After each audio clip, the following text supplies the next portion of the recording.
بشنو.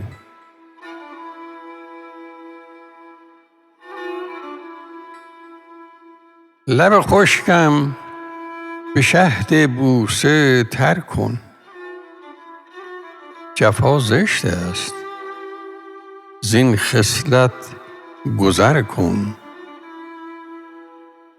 شبی با همدلان بنشین و خندان، غم از آن چهره زیبا به در کن.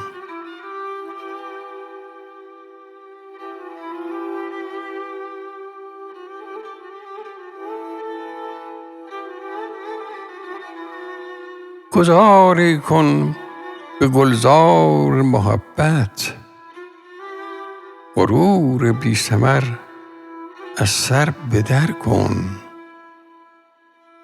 گذاری کن به گلزار محبت، غرور بی ثمر از سر به در کن. مگو ناحق و حق را پاس می دار، مترس از تیغ نامردان خطر کن. ز راه راست پا هرگز مکش پس، به زیر پای خود هر دم نظر کن. به دل راز عزیزان را نگه دار، به وقتش سینه ات را چون سپر کن. نفس را تازه کن با نکهت عشق، سخن را با محبت بارور کن.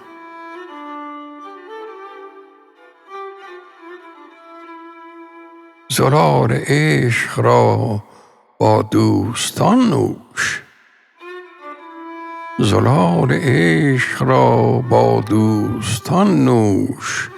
به راه عشق خود را پایور کن. چراغ عشق را روشن نگه دار، مصفا جلوه صبح سحر کن.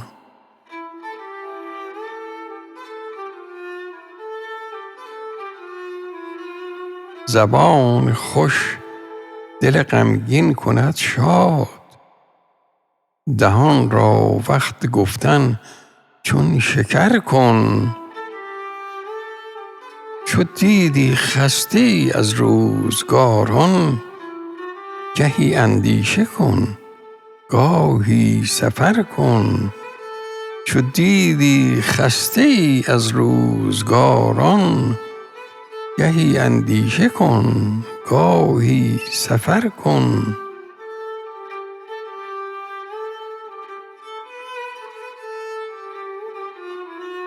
دو روز عمر را طی کن به شادی، ز مکاران و بدخویان حذر کن. ز بدگویان دل خود را میازار، به نیکی عمر خود را پرثمر کن. منوچهر است همدرد دل دوست، بیا با او نشین و خنده سر کن.